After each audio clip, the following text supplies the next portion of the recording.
हरिओम आदेश आदेश। मैं ओगढ़ कालूराम, सुल्तानपुरा, भीलवाड़ा, राजस्थान। हम कभी भी सोशल मीडिया पर या आश्रम पर कोई अंधविश्वास नहीं फैलाते हैं, ना ही हम कभी किसी को गुमराह करते हैं, ना ही किसी को हम बीमारी को हटाने का पूर्ण दावा करते हैं। कोई भी बीमारी है, आपको पहले हॉस्पिटल जाइए, डॉक्टर का समाधान करवाइए। ओगढ़ कालूराम जी के द्वारा किए जाने वाले परम कर्तव्य हमेशा गौ माता की सेवा करना, समाज कल्याण करना, समाज सेवा करना और छोटे छोटे बाल बच्चों को पढ़ाने के लिए पढ़ाई लिखाई की सामग्री वितरित करना, यही ओगढ़ कालूराम जी का परम कर्तव्य है। आश्रम पर जो भी आता है उनकी समस्याओं का निवारण बिल्कुल निःशुल्क किया जाता है। आश्रम पर किसी भी तरह की कोई ठगाई या पैसा या चार्ज नहीं लिया जाता है। केवल हम आश्रम पर आए हुए भक्तों को महाकाल के आशीर्वाद से उनकी समस्याओं का निवारण करवाते हैं। तो यहाँ पर बिल्कुल निःशुल्क समाधान किया जाता है। और दूसरी बात, अगर आश्रम पर कोई भगत आता है तो पूर्ण श्रद्धा और विश्वास लेकर आए, बाकी गुरु महाराज करने वाला है। हरिओम आदेश।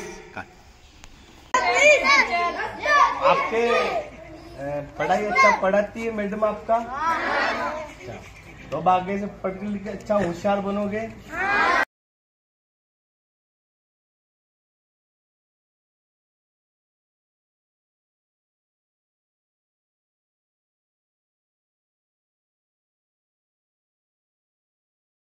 गाँव में अरे फालतू घूमोगे तो नहीं, इधर उधर बराबर पढ़ाई करोगे, माता पिता की आज्ञा का पालन करोगे। हरिओम आदेश आदेश। मैं ओगढ़ कालूराम, सुल्तानपुरा, भीलवाड़ा, राजस्थान। सर्वप्रथम मैं मेरी सभी माताओं, बहनों, भाइयों, गुरुओं, गुरु भाइयों को तहे दिल से बारंबार प्रणाम करता हूँ। जाने अनजाने भूल में कुछ गलती हो जाए तो हमारे को क्षमा करें। हमेशा गौ माता की सेवा करें, माताओं बहनों की इज्जत करें, माता को माता समझे, बहन को बहन समझे और अपने माता पिता की हमेशा सेवा करें। सबसे पहले बात तो यही है कि अगर कहीं भी हम हवन करते हैं या हवन क्रिया में सम्मिलित होते हैं, हवन बहुत प्रकार के होते हैं, क्योंकि एक धूणे में अगर आहुति देते हैं तो उस आहुति की वजह से उस आहुति का जो धूप हम डालते हैं तो वातावरण में बहुत शुद्धि होती है, यानी यज्ञ के समान। ऐसे हवन में अगर कोई भाई बंधु शरीक होकर आहुति करता है तो उसकी सर्व मनोकामनाएं पूरी होती है और सर्व कष्ट निवारण होता है। कोई भी रोग होता है तो वो दूर हो जाता है। ठीक इसी तरह से आप जो ये देख रहे हो, ये हम हमारे अघोर धूणे में हवन करवा रहे हैं। जो लोगों को बीमारी है, कष्ट है या कोई भी अपनी मनोकामना पूरी करनी है, उसके बारे में ये हवन हम करवा रहे हैं। इस हवन से अपनी मुँह मांगी इच्छा पूर्ण हो जाती है। ये हमारा अघोर धूणा है, इसमें हम सिद्धि भी प्राप्त करते हैं, महाकाल के नाम से भी आहुति देते हैं और लोगों की मनोकामनाएं पूरी करवाते हैं। ये हवन हम तब करवाते हैं जब जैसे गुरु पूर्णिमा है, काल भैरवाष्टमी की रात्रि को 12 बजे ये हवन हम करवाते हैं। बहुत लोग जैसे हर जगह से ठगा चुके होते हैं, फिर भी उसकी बीमारी ठीक नहीं होती है, या जो उनकी कोई मनोकामनाएं होती है, जैसे शादी में अड़चन आना, देवी देवताओं को बांध देना, शरीर में कुछ गलत ऊर्जा आना, बहुत जगह जाने के बाद में भी अगर ऐसे ठीक नहीं होता है तो ऐसे हवन क्रिया से उनको तुरंत फल प्राप्त होता है, यानी तुरंत फल प्रदान होता है। तो ये है हमारे काल भैरवाष्टमी के महापर्व की रात्रि को 12 बजे का हवन क्रिया है। इसमें बहुत लोग शामिल हो रहे हैं जो अपनी अपनी मनोकामना पूरी कराने के लिए हवन क्रिया में आहुति दे रहे हैं। और जिनको बहुत सालों से बीमारी से जकड़न है, वो इस हवन क्रिया में सम्मिलित होने से उसको बहुत बढ़िया लाभ प्राप्त हो रहा है। ये हवन क्रिया बहुत अति दुर्लभ और बहुत शक्तिशाली है, क्योंकि हम इस धूणे पर बैठे, इस धूणे को हमने अघोर रूप में सिद्ध कर रखा है।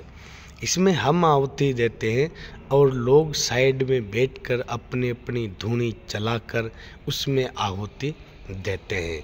ये आहुति सीधी महाकाल को जाती है। तो महाकाल के नाम से इस धूणे में हम हवन करवाते हैं। इससे भक्तों की A to Z कोई भी इच्छा है वो पूरी हो जाती है। तो मेरे प्यारे प्यारे भाइयों, ये जो हवन क्रिया होती है, इनका एक शुभ समय, शुभ दिनांक, शुभ तिथि, इनका होना अति आवश्यक है। शुभ तिथि में, शुभ समय में किया गया हवन क्रिया लोगों को बहुत बड़ा फल प्रदान करती है। हवन क्रिया हमेशा हर कहीं नहीं करा सकते हैं, क्योंकि इनका शुभ समय हमारे को देखना पड़ता है। तो इसी तरह से काल भैरवाष्टमी के शुभ अवसरों पर बहुत लोगों ने भाग लिया हवन क्रिया में और अपनी अपनी मनोकामनाएं पूरी की और अपनी अपनी बीमारियों को दूर किया। यह हवन क्रिया वो ही कर सकता है जो एक सिद्ध गुरु की शरण में रहकर और उस गुरु के मार्गदर्शन पे 8 वर्ष तक चलता है। ये अघोर हवन क्रिया वो ही कर सकता है, बाकी के बस की बात ये नहीं है। अघोर हवन क्रिया एक शिष्य अपने गुरु के मार्गदर्शन पे चलता है, वो भी 8 वर्ष तक चलने के बाद में गुरु महाराज जब आदेश देते हैं तब ही वो ये हवन क्रिया करवा सकता है, अन्यथा नहीं करवा सकता है। क्योंकि इसमें महाकाल के गुप्त शब्दों का वर्णन किया जाता है। जब चेला पूरा पक जाता है उसके बाद में ही गुरु उसको महाकाल के गुप्त शब्दों का वर्णन बताता है और फिर उसके बाद में वो हवन क्रिया करवा सकता है। तो मेरे सभी प्यारे प्यारे भाइयों, सोशल मीडिया पर आए हुए नकली ओगड़ अघोरियों से हमेशा बचकर रहें, क्योंकि वो एक दुकान चलाने वाले नकली बहरूपिया बनकर लोगों को सोशल मीडिया पर चूतिया बनाते हैं। तो इसलिए मेरा कहने का मतलब है कि हमेशा खुश रहो। हरिओम। आदेश आदेश आदेश।